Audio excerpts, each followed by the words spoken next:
우리 옆 사람들과 함께 우리 인사했으면 좋겠습니다. 우리 코로나를 이깁시다. 우리 같이 한번 인사하겠습니다. 주의 은혜 가운데 코로나를 이겼습니다. 제가 이렇게 이 소식을 들어보니까 저번에 1차 때 한참 그 코로나가 극성했을 때 안 걸리시고 잘 피해 다니셨던 분들, 그런 분들이 이번에 다 걸리신 것 같아요. 그렇죠? 그리고 오히려 이제 그때 걸리셨던 분들은 이번에 그냥 같이 밥 먹고, 저도 신방 같이 갔거든요, 그 전날. 그런데 그분들은 다 한 번씩 걸리셨던 분이라 다 안 걸리셨어요. 오히려 한 번도 안 걸린 분들이 이렇게 많이 걸리시더라고요. 어쨌든 다음 주가 이제 그 절정에 이를 것 같고, 이제 한 2주 후면은 이제 조금씩 더 이게 수그러든다고 하는데, 지금까지 잘 피해 다니셨던 분들은 끝까지 잘 피해 다니시고, 이미 걸리신 분들은 조금은 안심하시면서 너무 두려워하지 마시고 잘 이겨냈으면 좋겠습니다. 여러분들이 너무나 기도해 주시고 걱정해 주신 탓에 참 덕분에 잘 이겨낼 수가 있었습니다. 자, 우리가 계속해서 우리가 지난 몇 주 동안 무엇을 보았습니까? 지금 이 베드로전서의 이 편지는 지금 고난 가운데 있는 그리스도인들을 위하여서, 그들을 위로하기 위하여서 이 편지를 썼다라고 제가 말씀드렸습니다. 물론 이들이 믿음 때문에 고난을 받는 경우도 있었지만, 또 때로는 이들이 복음은 들었지만 그 복음을 들은 그리스도인들이 이 땅에서 어떻게 살아가야 되는지 그런 실천적인 부분들에 대해서는 잘 알지 못해서 그런 어떤 오해 때문에 또 이렇게 고난을 받는 그런 경우가 있었다고 제가 말씀을 드렸죠. 자, 그래서 베드로가 2장부터는 우리가 그리스도인으로서, 우리가 이 땅에서 하나님의 거룩한 나그네로서 이 땅에서 어떻게 살아가야 되는가에 대해서 실천적인 어떤 교훈을 주고 있었습니다. 그래서 2장 첫 부분에 보면은 우리 믿는 사람들이 국가에 대해서는 어떤 태도를 가지고 우리가 살아가야 되는지, 그리고 2장 후반에 보면은 우리 그리스도인들이 종과 그리고 주인 관계에 있어서 믿는 종들이 믿지 않는 주인들을 어떻게 또 대해야 되는지, 이런 부분들에 대해서 이야기를 했었고요. 그리고 2주 전에는 뭐에 대해서 이야기를 했습니까? 배우자들, 부부 관계에 대해서 이야기를 했었죠. 믿는 배우자가 믿지 않는 배우자를 어떻게 또 대해야 되는지, 남편은 어떻게 해야 되고 또 아내는 어떻게 해야 되는지, 이런 부부 관계에 대해서 말씀을 드렸습니다. 오늘 본문은 이제 종합적으로 우리 그리스도인들이 이 땅에 살아갈 때 이제 부름받은, 거룩한 나그네로 부름받은 우리가 이 땅에서 교회 안에서 우리가 어떻게 살아야 되고, 또 우리가 교회 밖에서 사람들과 어떻게 우리가 관계를 맺으면서 살아가야 되는지, 이제 실천적인 어떤 그런 부분들을 계속해서 이제 이야기를 하고 있습니다. 먼저 여러분, 우리 8절과 9절을 한번 보겠습니다. 8절과 9절 말씀 같이 한번 제가 읽겠습니다. 마지막으로 말하노니, 여기서 마지막으로 말한다는 말은 내가 이 편지를 이제 끝맺히겠다가 아니라 지금 앞에서 말했던 그런 모든 부분들을 이제 내가 요약해서 내가 말하겠다라는 거예요. 결론적으로 말하겠다라는 거예요. 자, 뭐에 대해서 말을 하냐면, 첫 번째, 너희가 다 마음을 같이하여 동정하며 형제를 사랑하며 불쌍히 여기며 겸손하며 악을 악으로 욕을 욕으로 갚지 말고 도리어 복을 빌라. 이를 위하여 너희가 부르심을 받았으니, 여기에 밑줄을 쭉 그으시기 바랍니다. 이를 위하여 너희가 부르심을 받았으니 이는 복을 이어받게 하려 하심이라. 중요한 것이 나오죠. 이를 위하여 너희가 부름을 받았다. 너희가 이것을 위하여서 너희가 거룩한 그런 나그네로 부름을 받았고, 너희가 이것을 위하여서 너희가 그리스도인으로 부름을 받았다라는 거예요. 자, 그럼 무엇을 위해서 우리가 부름을 받았는가? 앞에 8절과 9절에 나와 있는 이 5가지를 위하여서 우리가 부름을 받았다라는 거예요. 너희들이 이렇게 살기 위하여서 우리가 부름을 받았다라는 거예요. 자, 첫 번째는 뭐냐면 마음을 같이하여 동정하기 위하여서. 첫 번째, 마음을 같이하여 동정하기 위하여서 우리가 부름을 받았고, 두 번째로는 형제를 사랑하기 위하여서 우리가 부름을 받았고, 세 번째로는 불쌍히 여기기 위하여서, 네 번째로는 겸손하게 하기 위하여서, 다섯 번째로는 악을 악으로 욕을 욕으로 갚지 아니하고 도리어 복을 빌기 위하여서 우리를 부르셨다라는 거예요. 자, 이해가 되십니까? 여기까지 따라오시겠어요? 자, 하나님께서 우리를 거룩한 나그네로 부르신 이유가 이 5가지를 우리로 하여금 이 세상에서 행하기 위하여서 부르셨다라는 것입니다. 그럼 우리가 하나하나 우리가 한번 체크를 해보겠습니다. 먼저 마음을 같이하여 동정하며. 여러분, 동정하다 많이 들어보셨죠? 헬라어로는 심파데스라는 단어를 사용하는데요. 영어로는 우리 여기 청년들도 많이 있으니까 심패스라는 단어를 사용하십니다. 심패스라는 단어를 사용하고 있어요. 자, 심이라는 말은 무슨 말이냐면 같은이라는 말이에요. 같은. 그리고 패스라는 말은 무슨 말이냐면 고통, 페인에서 나온 말이에요. 자, 그러면 무슨 말이냐면 동정하다라는 말은 무슨 말이냐면 같이 고통을 경험하다라는 그런 뜻이에요. 이해가 되십니까? 같이 고통을 경험하다 이런 뜻을 가지고 있습니다. 다시 말하면 이 동정하다라는 의미는 무슨 말이냐면 여러분 우리가 자식들을 키울 때 우리 자녀들 잘 들으세요. 우리가 자식들을 키울 때 우리 자녀들이 아프면 우리 부모들도 어떻게 해요?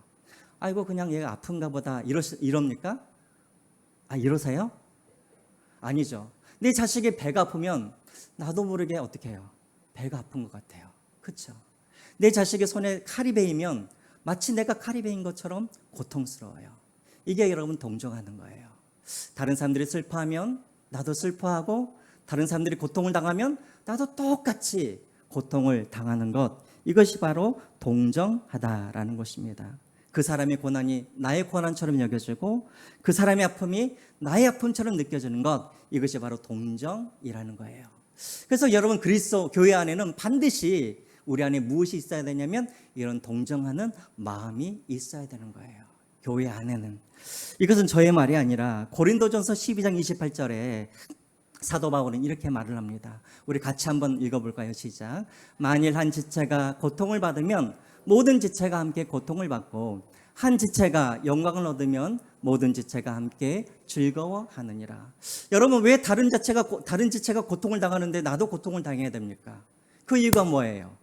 우리는 그리스도 안에서 한 뭐이기 때문에? 몸이기 때문에. 그렇죠. 우리는 그리스도 안에서 한 몸이기 때문에 우리 각 사람들은 저 사람의 고통은 저 사람의 고통이 아니라 저 사람의 고통이 곧 나의 고통이 되는 거예요. 손가락이 아프다 그래서 발은 안 아픕니까? 같은 한 몸이기 때문에 같이 느껴지는 것이죠. 교회가 그런 곳이에요.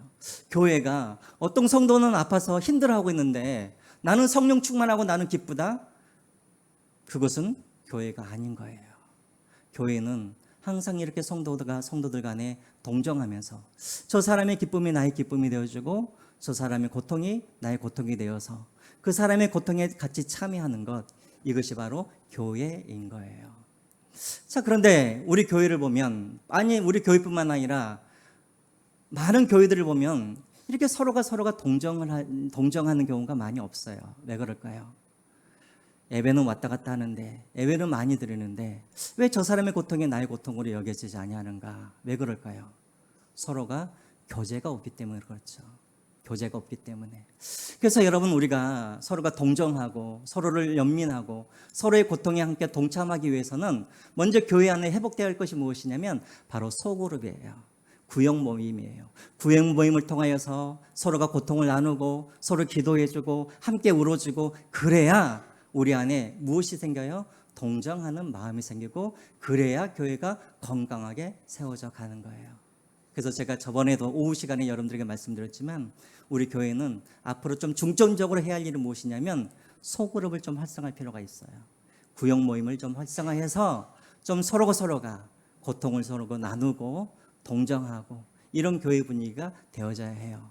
그래야 어떻게 되어지냐면 그 다음에 뭐가 있습니까? 형제를 서로 사랑할 수가 있는 거예요. 아까 나와 있죠? 8절에 너희가 마음을 같이하여 동정하며, 그 다음에 뭐입니까? 형제를 사랑하며. 두 번째, 우리 안에 있어야 할 것이 무엇인가? 왜 주님께서 우리를 부르셨는가? 형제가 형제를, 자매가 자매를 서로 사랑하기 위하여서 우리를 부르셨다라는 것입니다. 여러분 세상에는 여러 가지 많은 모임이 있죠. 그리고 모임마다 다 목적이 있습니다. 예를 들어서 회사는 목적이 무엇입니까? 이유를 창출하는 것이 목적이죠. 학교는 목적이 무엇입니까? 공부하기 위함인 것이죠. 여러분 개모임을 하시죠. 개모임은 왜 합니까? 친목하기 위함이죠. 자, 각자의 목적이 있어요. 이 목적만 이루면 굳이 사랑할 필요는 없어요. 사랑이 없어도 그 모임은 계속해서 유지할 수 있어요. 그러나 여러분 교회는 달라요.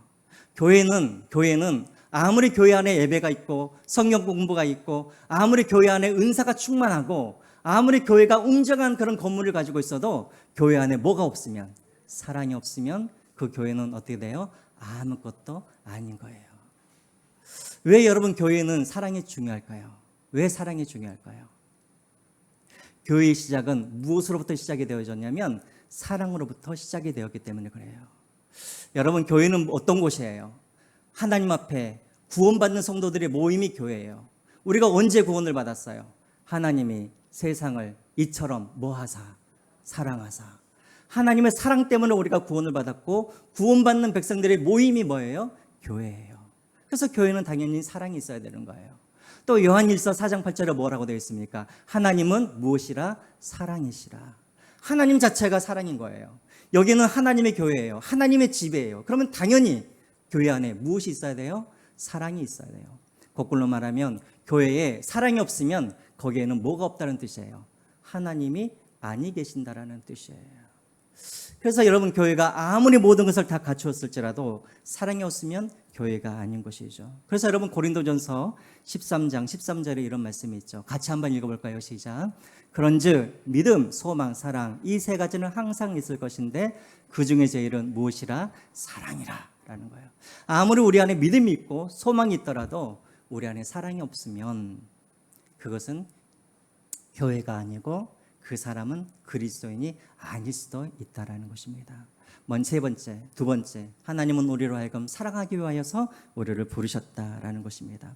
세 번째로 뭐가 있습니까? 8절 뭐가 있죠? 세 번째로 불쌍히 여기며. 불쌍히 여기다. 헬라어로는 너무 길어서 제가 말씀을 못 드리겠고 원래 뜻은 무엇이냐면 창자가 뒤틀리다라는 뜻입니다. 창자가 뒤틀리다. 이게 바로 불쌍하다라는 거예요. 여러분 불쌍히 여기다. 여러분 우리가 마가복음이나 마태복음이나 사복음서를 보면은 이 불쌍히 여기다라는 말이 굉장히 많이 나와요. 특별히 어디에 많이 나오냐면 예수님께서 어떤 기적을 행하시거나 이적을 베푸시기 이전에 항상 이 단어가 많이 나와요. 불쌍히 여기사 살리기도 하시고 불쌍히 여기사 귀신을 쫓아내기도 하시고 하나님께서 어떤 이적을 베푸셨을 때 항상 그 동기가 무엇이었냐면 불쌍히 여기는 마음이었어요. 그래서 여러분 마가복음 6장 34절에 보면은 그런 말씀이 있죠. 예수님께서 큰 무리를 보시고 그 목자 없는 양 같음으로 인하여 불쌍히 여기시고 라고 나와 있죠. 또 요한복음 11장에 보면은 나사로를 살리실 때도 마찬가지였고 또 나인성 과부의 아들을 고치실 때도 마찬가지였고 항상 거기에는 무엇이 있었냐면 한 예수님께서 불쌍히 여기사라는 것이 나와 있었다라는 거예요. 불쌍히 여기사, 이것이 바로 예수님의 마음이라는 것입니다. 어떤 마음? 창자가 뒤틀릴 정도로 우리를 불쌍히 여기셨다라는 거예요. 왜 우리를 불쌍히 여기셨을까요?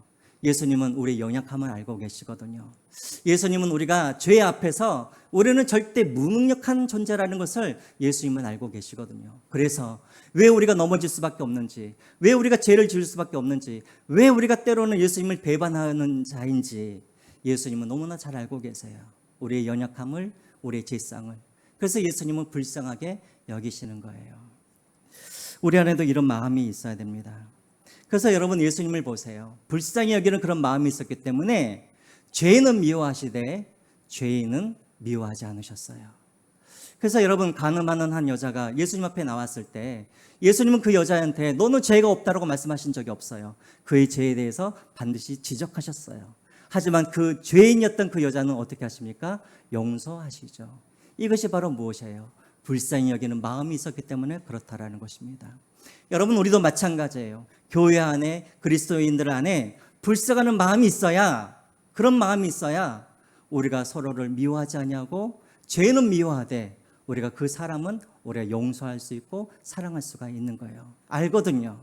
왜 우리가 죄를 지을 수밖에 없는 연약한 존재인지, 우리가 얼마나 죄 앞에서 우리가 무너지기 쉬운 사람인지 그것을 알고 불쌍히 여기면 그 사람이 잘못된 길을 가고 심지어 그 사람이 나에게 악한 일을 행할지라도 내가 그것을 알기 때문에 그 사람을 불쌍히 여길 수 있는 거예요. 교회 안에 이렇게 서로가 불쌍히 여기는 마음이 있어야 교회 안에 분열이 없고 미움이 없고 사랑하고 용납할 수가 있는 것입니다.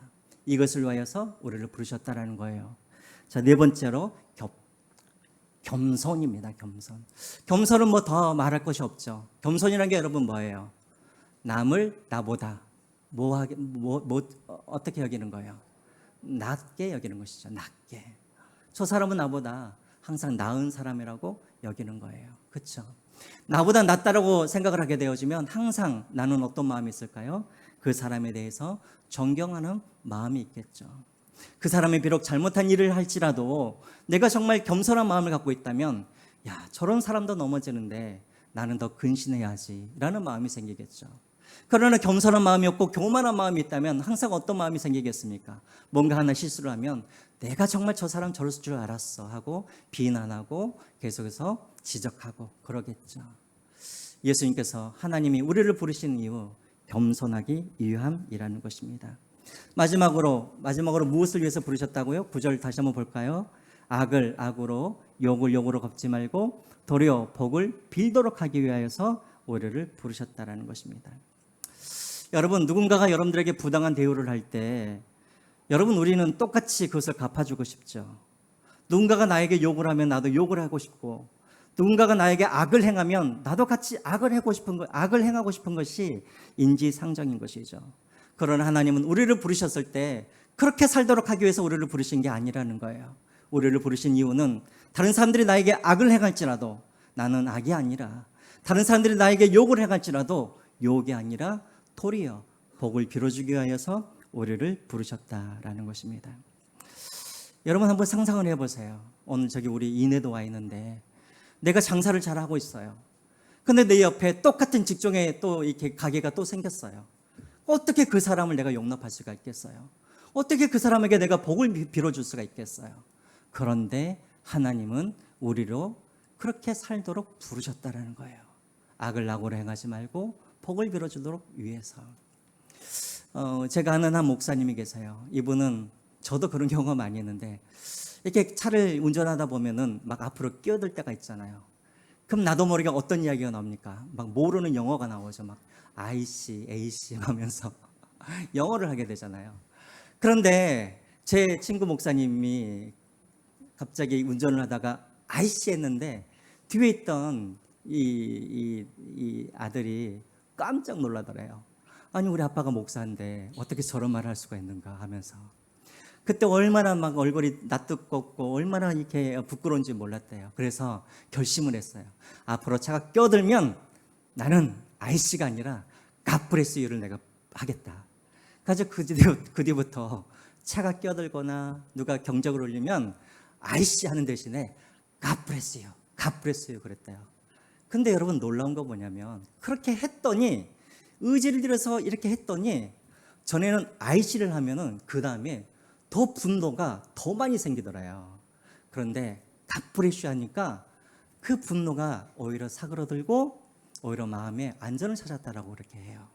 자, 우리 남자분들 한번 따라서 해보시죠. God bless you 한번 해보시죠. God bless you. 네. 운전하실 때 그렇게 하시기 바랍니다. 저 사람이 끼어들겠다고 그래서 나도 같이 보복 운전하려고 하는 것이 아니라 오히려 그 사람에게 복을 빌어주는 것, 이것이 바로 그리스도인이라는 것입니다. 여러분 우리가 한번 성경을 한번 찾아보겠습니다. 신명기 19장 21절 말씀 한번 보여주시겠어요? 네, 신명기 19장 21절 말씀 앞에 나와 있죠. 구약에 나와 있는 말씀입니다. 생명에는 생명으로, 눈에는 눈으로, 이에는 이로. 이것이 바로 구약의 율법인 거예요. 그러나 오늘 신약 시대를 살아가고 있는 우리는, 오늘날 그리스도를 믿는 우리는 이것이 아니에요. 우리는 율법의 한계를 넘어서 은혜의 자리까지 나아가야 돼요. 그래서 예수님께서 뭐라고 하십니까? 마태복음 5장 38절과 39절 말씀 우리 같이 한번 읽어볼까요? 시작. 또 눈은 눈으로 이는 이로 갚으라 하였다는 것을 너희가 들었으나 나는 너희에게 이르노니 악한 자를 대적하지 말라. 누구든지 내 오른편 뺨을 치거든 왼편도 돌려대며. 이것을 위해서 우리가 부름을 받았다라는 것입니다.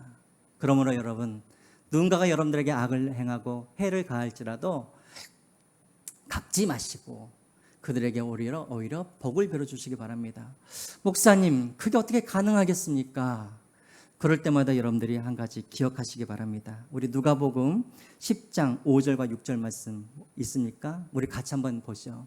내가 복을 빌어주고 싶진 않지만 내가 복을 빌어줘야 할 때 이 말씀을 여러분들이 기억하세요. 같이 한번 읽어볼까요? 시작.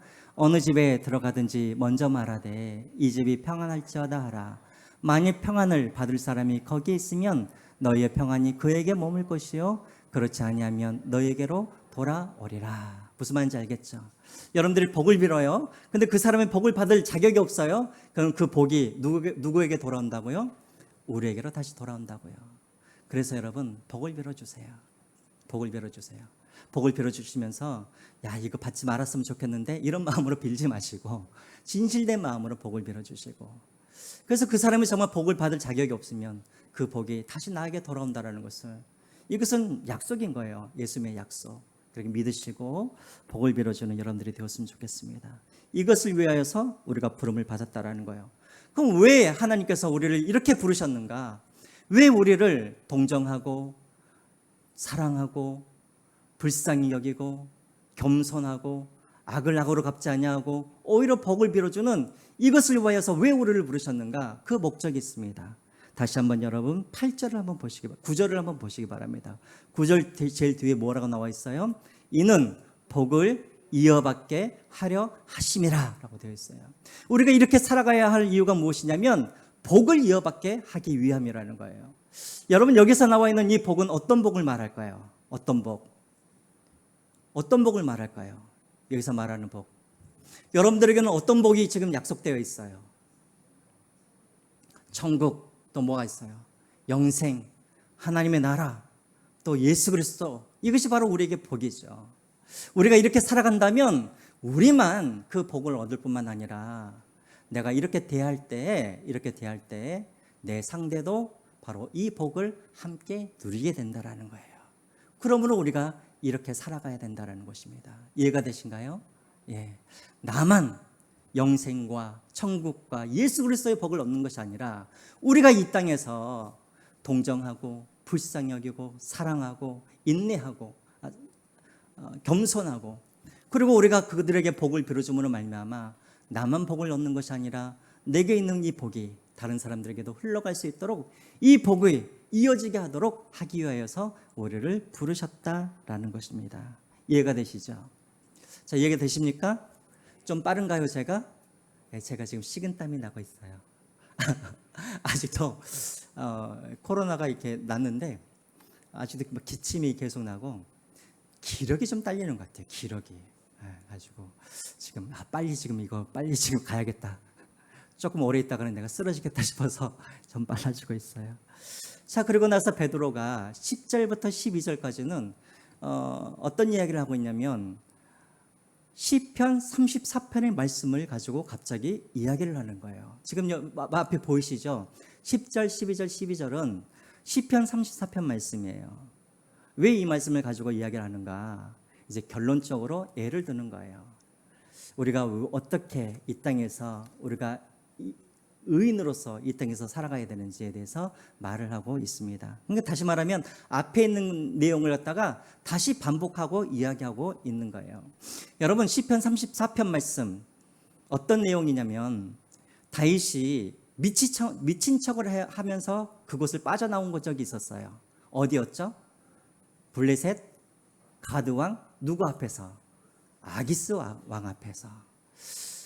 다윗이 사울을 피하여서, 그래서 하나님을 의지하지 않고 자기가 꾀를 내어서 누구에게 나아가냐면 블레셋 왕 가드의 왕이었던 이 아기스에게 나아가서 자기를 못 알아볼 줄 알았더니 알아봤어요? 못 알아봤어요? 알아봤어요. 그래서 그 사람 앞에서 뭘 합니까? 미친 척을 하죠. 그러니까 미친 척을 해가지고 얼마나 연기를 잘했는지 미친 척을 해가지고 겨우 빠져나왔어요. 여러분 거기서 빠져나오면서 다윗은 어떤 마음이었을까요? 어떤 마음이었을까요? 기뻤을까요? 아니죠. 마음속에 낙심이 있었겠죠. 어떤 낙심이 있었을까요?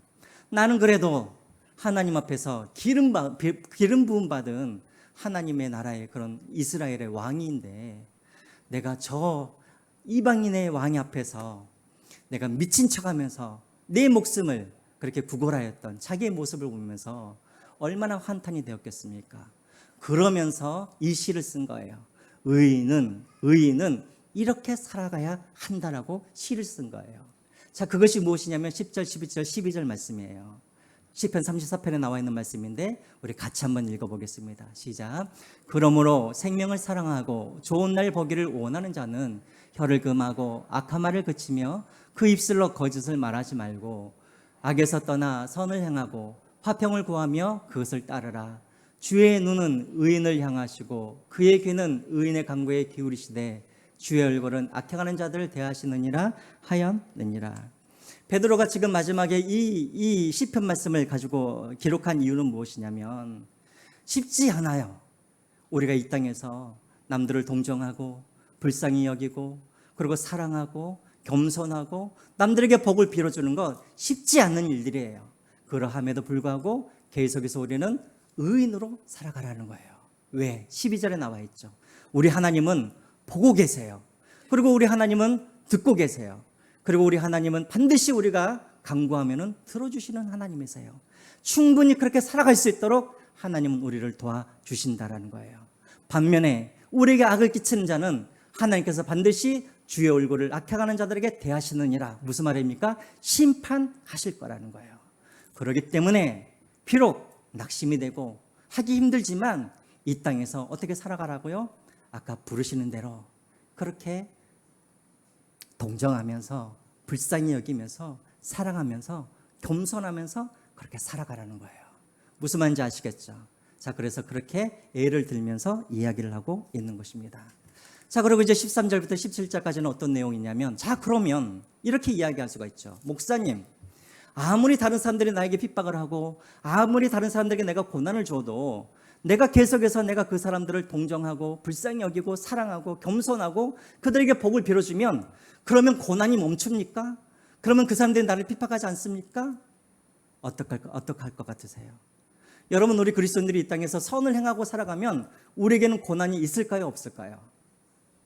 일반적으로는 고난이 없죠. 13절을 한번 보십시오. 13절을 볼까요? 또 너희가 열심으로 선을 행하면 누가 너희를 헤아리요? 일반적으로는 그렇다라는 거예요. 일반적으로는 우리가 선을 행하면 우리를 미워할 사람이 없는 거예요. 하지만 우리 그리스도인들은 그렇지 않을 때도 있다라는 거예요. 14절을 한번 읽어보겠습니다. 14절 시작. 그러나 의를 위하여 고난을 받으면 복이 있는 자니 그들이 두려워하는 것을 두려워하지 말며 금신하지 말며. 의를 위하여 고난을 받으면 무슨 말입니까? 우리가 이 땅에서 선을 행하지만 그럼에도 불구하고 우리가 믿음으로 살아가고 우리가 복음 안에서 살아가고 우리가 예수 안에서 살아갈 때에 우리에게 뭐가 있다라는 거예요? 고난이 있다라는 거예요. 일반적으로는 우리가 선을 행하면 사람들이 우리를 미워하지 않고 해를 당하지는 않지만, 그러나 우리 그리스도인들은 의를 행하면 고난이 없는 것이 아니라 그럼에도 불구하고 우리에게 고난이 있다는 것입니다. 그런데 베드로는 말을 해요. 고난이 있지만 무엇이라고 말을 해요? 너희들은 복 있는 자다라고 말을 해요. 아니, 고난을 받는데 왜 우리가 복 있는 자입니까? 고난이 없어야 복이 있는 자이죠. 자, 그래서 왜 복이 있는지 이제 14절부터 쭉 이야기를 하는 거예요. 왜 우리가 예수를 믿다가 선을 행하다가 고난을 당하면 왜 우리에게 복이 있는가? 14절 15절에 이제 그거에 대해서 이야기를 합니다. 첫 번째, 우리가 고난을 당할 때 우리는 어떻게 해야 되는가? 첫 번째로 14절 제일 뒤에 나와 있죠. 자, 고난을 당할 때 우리는 어떻게 해야 되는가? 그들이 두려워하는 것을 두려워하지 말고 근심하지 말고. 첫 번째 해야 할 것이 무엇이냐면, 우리가 선을 행하다가도 고난을 당할 때 우리가 먼저 해야 할 일은 무엇이냐면 그들이 두려워하는 것을 두려워하지 말라는 거예요. 그들이 근심하는 것을 근심하지 말라는 거예요. 아니, 이게 대체 무슨 말인가? 여기서 말하는 그들은 누구를 말하는 걸까요? 네? 우리를 뭐하는 사람들? 핍박하는 사람들. 우리를 핍박하는 사람들처럼 너희들은 걱정하지 말고 우리를 핍박하는 사람들처럼 너희들이 염려하거나 두려워하지 말라는 거예요. 자, 이게 무슨 말일까?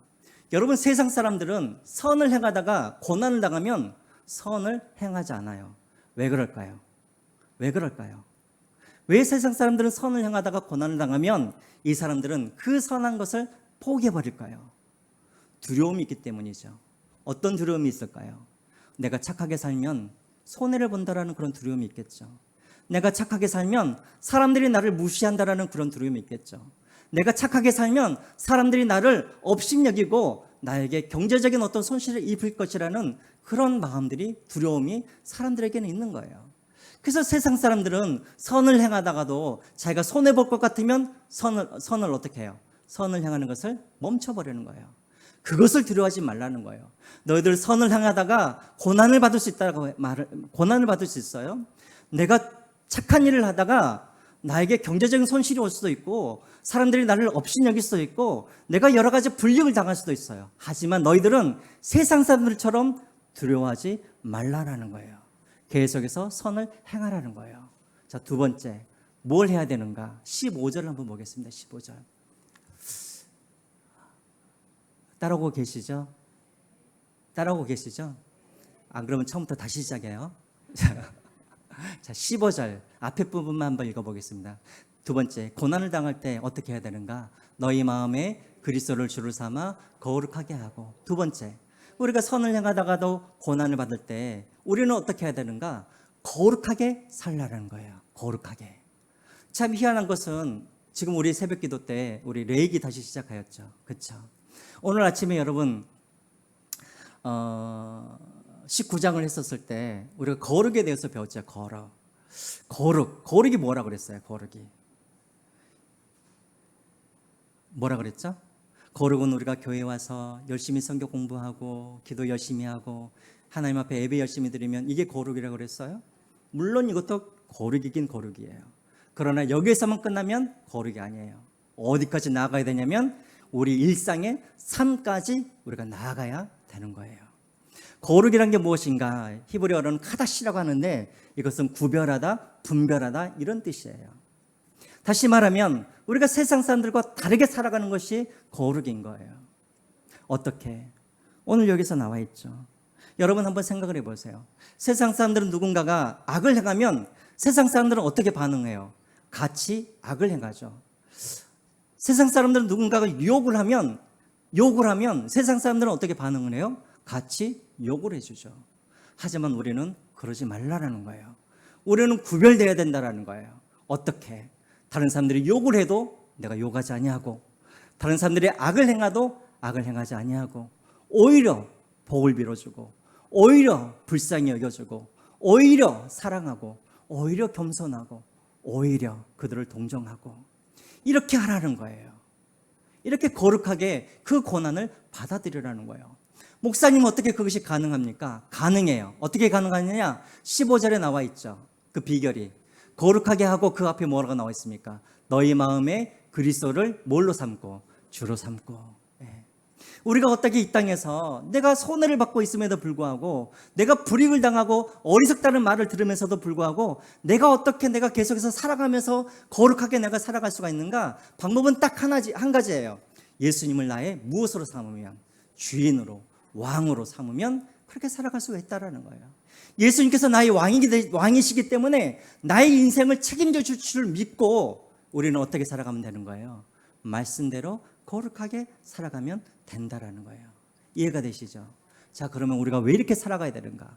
왜 우리가 선을 행하는데도 고난을 받았음에도 불구하고 왜 우리는 두려워하지 아니하며 왜 우리는 거룩하게 살아가야 되는가? 그 이유가 15절 뒤쪽에 나와 있어요. 우리 너희 속에부터 한번 같이 읽어보겠습니다. 시작. 너희 속에 있는 소망에 관한 이유를 묻는 자에게는 대답할 것을 항상 준비하되 온유와 두려움으로 하고. 이것을 위해서라는 거예요. 이것을 위해서. 왜 우리가 세상 사람들과 같이 욕해주고 같이 악을 행하고 같이 비방하고 같이 미워하고 왜 그렇게 하지 말아야 되는가? 너희 속에 있는 소망에 관한 이유를 묻는 자에게. 자, 이 말이 무슨 말이냐면 사람들이 궁금해한다라는 거예요. 그러겠죠, 여러분. 사람들은 당연히 예상을 할 거예요. 아, 내가 욕을 하면 저 사람이 욕을 할 것이다. 내가 해를 끼치면 저 사람도 반드시 해를 나한테 끼칠 것이다. 내가 저 사람에게 나쁜 짓을 하면은 저 사람도 나에게 나쁜 짓을 할 것이라고 생각을 하는데 오히려 그리스도인들은 나에게 복을 빌어주고 더 겸손하고 나를 사랑하고 나를 불쌍히 여겨주고 그것을 보면서 사람들이 마음속에 어떤 마음이 들겠어요? 저 사람은 왜 저렇게 살아가지?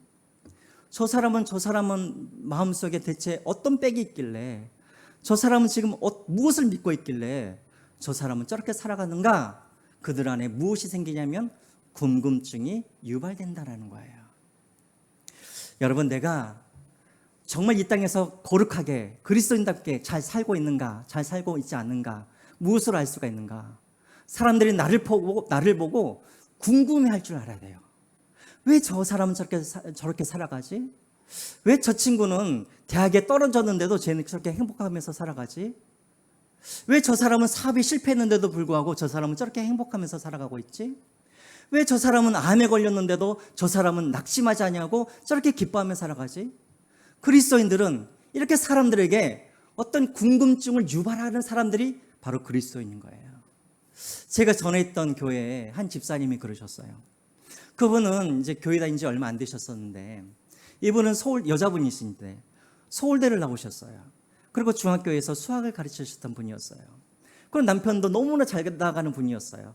그래가지고 목동에 빌딩이 있었어요, 빌딩이. 그런데 하루아침에 한 사기꾼 여자를 만나가지고 그 빌딩을 다 날릴 뿐만 아니라 보증까지 잘못 써가지고 하루아침에 지하방에서 살게 됐어요. 그래가지고 다 망한 다음에 저희 교회에 오셨어요. 얼굴이 완전히 사색이 됐어요. 몇 번씩 죽을 생각을 했대요. 근데 교회에 와가지고 예수님을 만났어요. 예수님을 만났는데 예수님을 만나기 전과 만난 후의 삶이 너무나 달라진 거예요. 전에는 아무것도 하기 싫었대요. 사람들도 만나기 싫고 친구들도 만나기 싫고.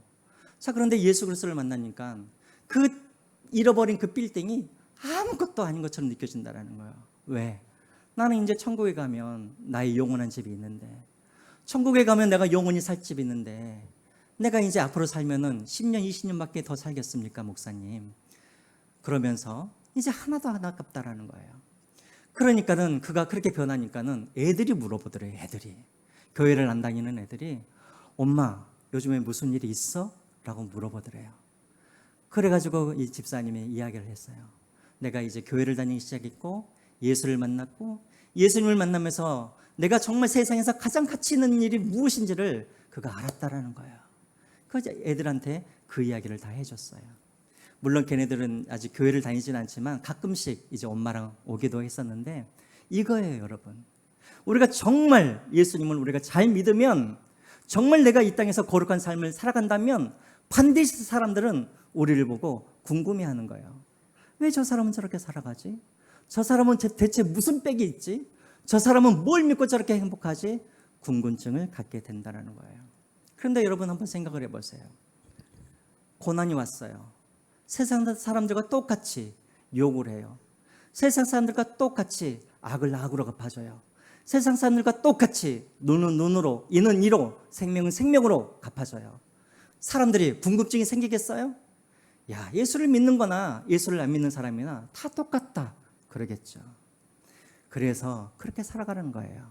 앞에서 말씀하신 것처럼 선을 행하다 고난을 당할지라도 너희들이, 그들이 두려워하는 것을 너희들은 두려워하지 말고 예수님을 주로 삼아서 이 땅에서 거룩하게 고난을 받으라는 거예요. 그러면 이 고난이 그들에게 무엇이 되어 전도하는 길이 열려지게 되는 거예요.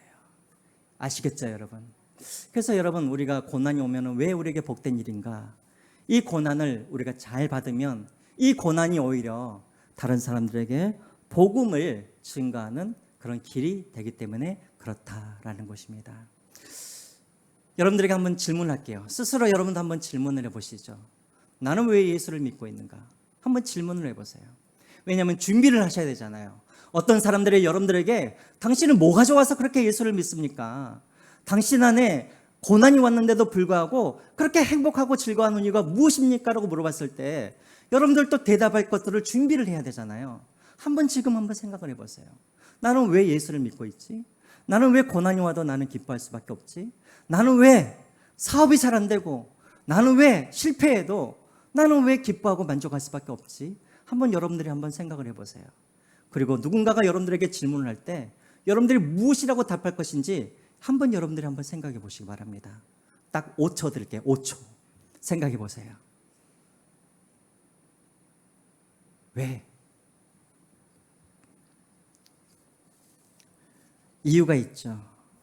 어떤 이유가 있습니까? 예. 예수님이 내 삶의 이유이고 예수님이 나의 삶의 목적이기 때문에 그렇죠. 그렇죠? 우리가 고난을 당하여도 우리가 선을 계속해서 향할 수 있는 이유가 무엇이냐면 예수님만이 길이요 진리요 생명이 되시기 때문에 예수님만이 나의 목마른 인생에 그 목마름을 해결할 수 있는 유일한 생수가 되시고 예수님만이 허기진 내 인생을 배부르게 할 수 있는 영원한 생명의 떡이 되시기 때문에 예수님이 나의 전부이시기 때문에 그렇죠? 그래서 우리는 이렇게 우리가 선을 향하면서 살아갈 수가 있는 거예요. 또 우리는 이 땅에 있는 것이 전부가 아니라 우리에게는 영원한 본향이 있고 영원한 삶이 우리에게 있기 때문에 우리는 이 땅에서 고난을 당할지라도 우리는 기뻐하면서 우리가 살아갈 수가 있는 거예요. 여러분들 이런 대답들을 준비하세요. 그리고 그 대답들을 할 때 어떻게 하라고요? 온유와 두려움으로. 여기서 말하는 두려움이란 그 사람을 두려워하는 마음이 아니라 하나님을 두려워하는 마음으로. 그렇게 교만한 마음이 아니라 너 예수 안 믿으면 너 지옥 가. 이게 아니라 온유하는 마음으로 두려운 마음으로 그 다음에 선한 양심을 가지고 그 사람 앞에서 그렇게 복음을 전하라라는 것입니다.